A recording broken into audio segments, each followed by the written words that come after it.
Public announcement जो address system है, श्रीधाम अयोध्या में रामधुन चल रही है और सभी लोग प्रधानमंत्री नरेंद्र मोदी का स्वागत करते हुए नजर आ रहे हैं। प्रोफेसर साहब हमारे साथ बने हुए, प्रोफेसर मक्खनलाल। प्रोफेसर साहब, भगवान श्री राम के इस मंदिर निर्माण के साथ प्रधानमंत्री नरेंद्र मोदी की जो आस्था और तपस्या जो जुड़ी हुई है, उसको एक इतिहासकार के तौर पर आप किस तरह से देखते हैं और आज के दिन को आप कैसे याद करना चाहेंगे?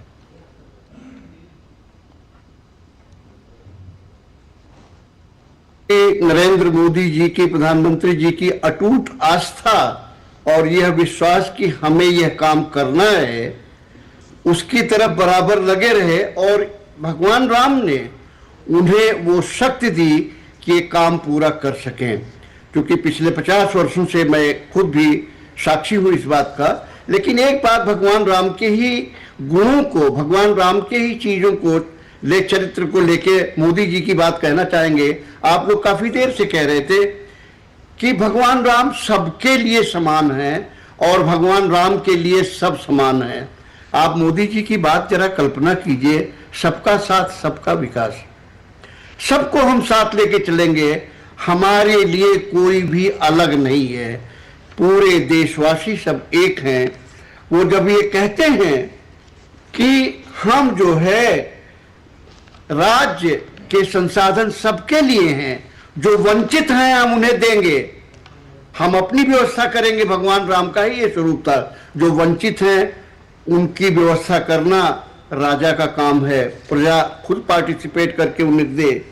और विश्व बंधुत्व की कल्पना भी भगवान राम ने की, जिसको मोदी आगे बढ़ा रहे हैं। तो मैं मोदी के इन कार्यक्रमों को सिर्फ मोदी के राम मंदिर के बनने के जुड़ाव से ही नहीं देखता, बल्कि राम का जो चरित्र है, राम का जो स्वरूप है, राम के जो आदर्श हैं, मोदी जिस तरीके से उसे आगे बढ़ा रहे हैं, एक तरह से आगे आने वाले शासकों के लिए, आगे आने वाले लोगों के लिए जो व्यवस्था से जुड़ेंगे, उनके लिए आदर्श स्वरूप भी स्थापित कर रहे हैं।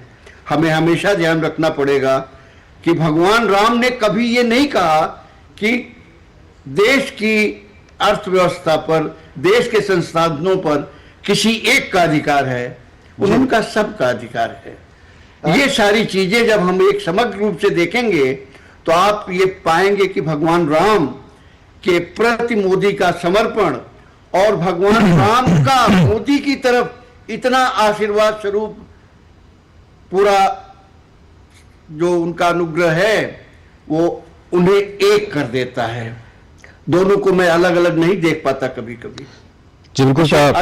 इसे अति कहा जा सकता है, लेकिन हमेशा एक बात ध्यान रखिएगा, राम के आदर्श क्या थे और मोदी आज किन आदर्शों पे चल रहे हैं, क्या वो आदर्श भगवान राम के आदर्शों से अलग हैं?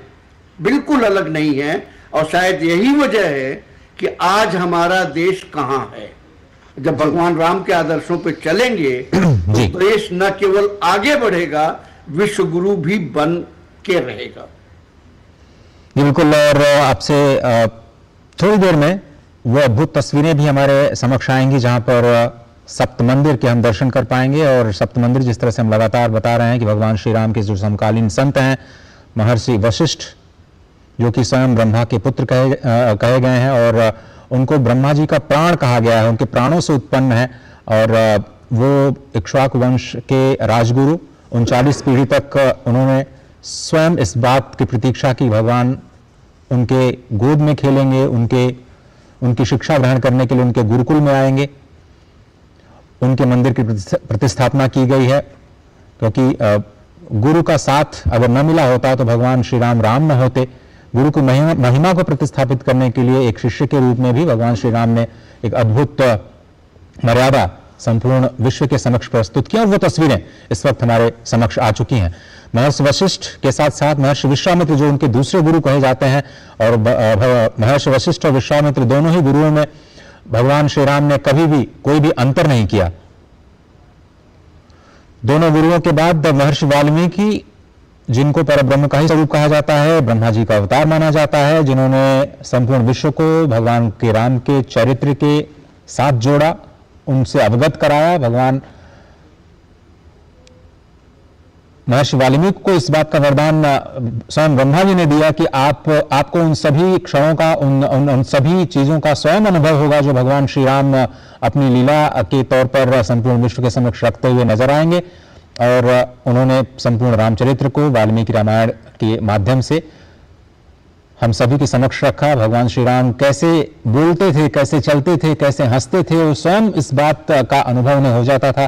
और लेखनी के माध्यम से उन्होंने श्री वाल्मीकि रामायण के रूप में उन संपूर्ण रामचरित्र को हमारे सामने रखा। और ये भी कहा जाता है बहुत सारी परंपराओं में कि जो गोस्वामी तुलसीदास है वो महर्षि वाल्मीकि के ही अवतार हैं, जिन्होंने बाद में सरल भाषा में, अवधी भाषा में भगवान श्री राम के चरित्र को, बहुत सारे लोग संस्कृत भाषा को नहीं समझ पाते, भगवान ये महर्षि वाल्मीकि के रामायण को नहीं समझ पाते, उसको सरलीकरण करके स्वयं महर्षि वाल्मीकि गोस्वामी तुलसीदास के रूप में आए और उन्होंने अवधी भाषा में श्री रामचरितमानस की रचना की, जो आज हर घर में, जन जन में भगवान श्री राम के चरित्र को बसाने के लिए एक स्पंदन के तौर पर, एक ऐसे कृति के तौर पर देखा जाता है जो संपूर्ण भारतीयता के जीवन का एक बहुत ही महत्वपूर्ण अंग है। इसके साथ ही महर्षि अगस्त,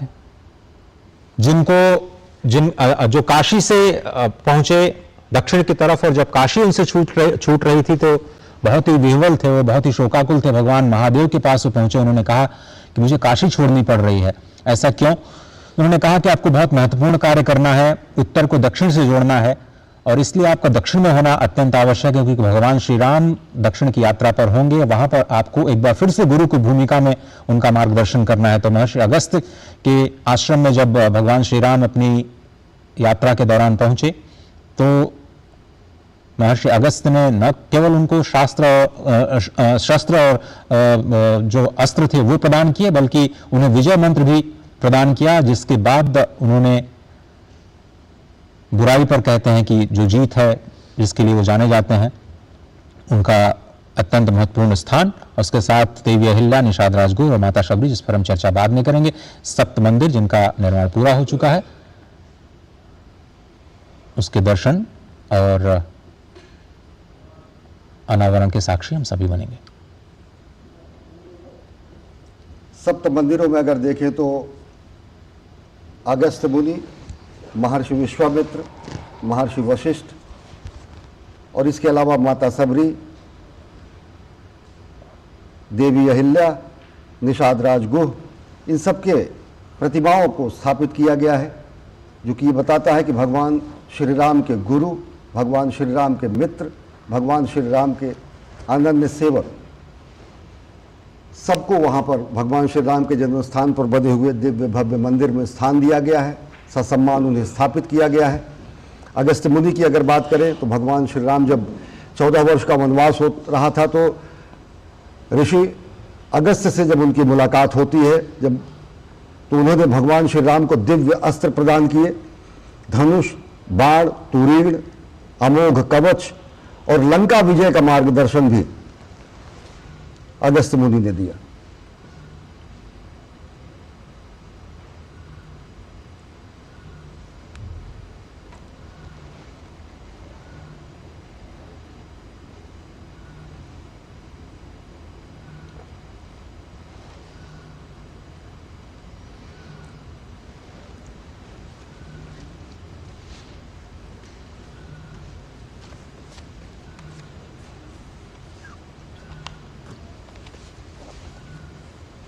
ये तस्वीरें महर्षि विश्वामित्र मंदिर की तस्वीरें आप अभी देख रहे थे।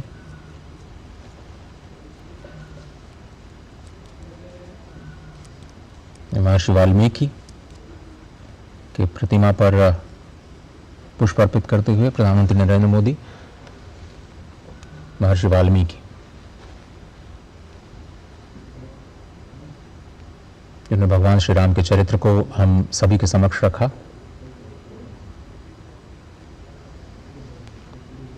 देवी अहिल्या, पंचकन्याओं में जिनका नाम आता है, गौतम ऋषि की पत्नी, भगवान श्री राम निषाद राजगुह, भगवान श्री राम के परम सखा। प्रधानमंत्री नरेंद्र मोदी ने अयोध्या में सरयू तट पर स्थित सप्त मंदिर में पूजा अर्चना की है। यह भगवान श्री राम की जीवन यात्रा के साथ रहे समाज के हर वर्ग से जुड़े लोगों के सम्मान में बनाए गए 7 छोटे मंदिरों का एक समूह है। इन मंडपों में महर्षि वाल्मीकि, महर्षि वशिष्ठ, महर्षि विश्वामित्र, महर्षि अगस्त्य, निषाद राज,